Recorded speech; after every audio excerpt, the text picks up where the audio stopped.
Chapter 15. The Old Hostler. After this, it was decided by my master and mistress to pay a visit to some friends who lived about 46 miles from our home, and James was to drive them. The first day we travelled 32 miles. There were some long, heavy hills, but James drove so carefully and thoughtfully that we were not at all harassed. He never forgot to put on the drag as we went downhill, nor to take it off at the right place. He kept our feet on the smoothest part of the road, and if the uphill was very long, he set the carriage wheels a little across the road so as not to run back, and gave us a breathing. All these little things help a horse very much, particularly if he gets kind words into the bargain. We stopped once or twice on the road, and just as the sun was going down, we reached the town where we were to spend the night. We stopped at the principal hotel, which was in the marketplace. It was a very large one. We drove under an archway into a long yard at the farther end of which were the stables and the coach houses. 2 hostlers came to take us out. The head hostler was a pleasant, active little man with a crooked leg and a yellow striped waistcoat. I never saw a man unbuckle harness so quickly as he did, and with a pat and a good word he led me to a long stable with 6 or 8 stalls in it, and 2 or 3 horses. The other man brought Ginger. James stood by while we were rubbed down and cleaned. I never was cleaned so lightly and so quickly as by that little old man.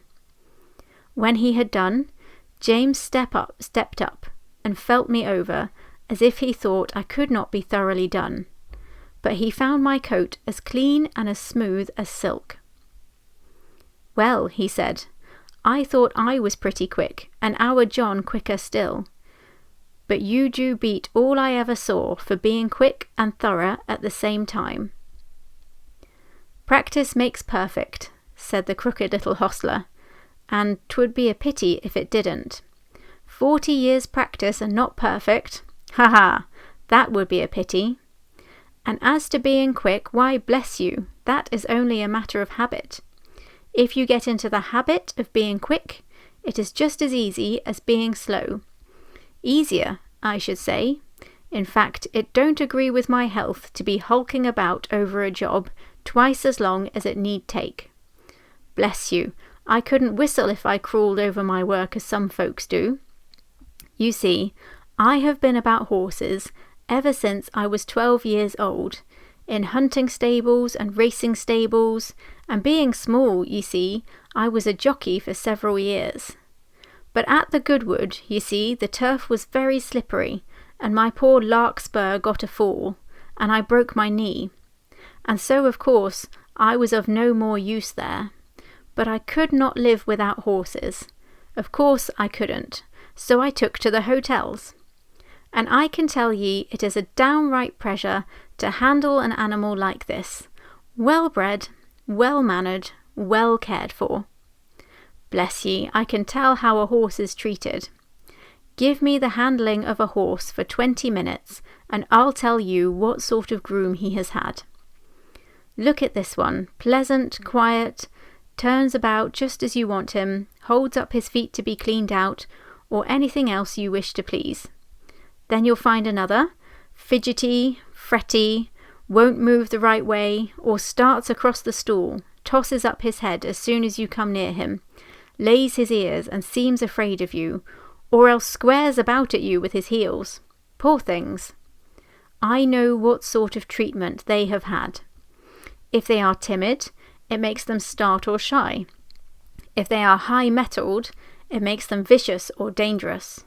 Their tempers are mostly made when they are young. Bless you, they are like children. Train 'em up in the way they should go, as the good book says, and when they are old they will not depart from it. If they have a chance, that is. "I like to hear you talk," said James, "that the way we lay it down at home at our master's." "Who is your master, young man? If it be a proper question. I should judge he is a good one from what I see."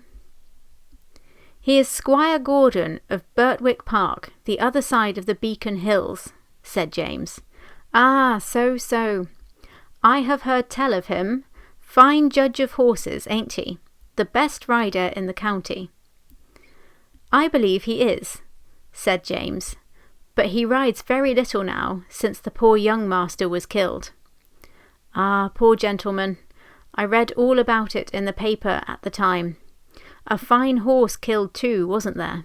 "Yes," said James. "He was a splendid creature, brother to this one, and just like him." Pity, said the old man. "'Twas a bad place to leap, if I remember. A thin fence at top, a steep bank down to the stream, wasn't it? No chance for a horse to see where he is going. Now, I am for bold riding as much as any man, but still there are some leaps that only a very knowing old huntsman has any right to take. A man's life and a horse's life are worth more than a fox's tail. At least, I should say they ought to be." During this time the other man had finished ginger and brought our corn, and James and the old man left the stable together.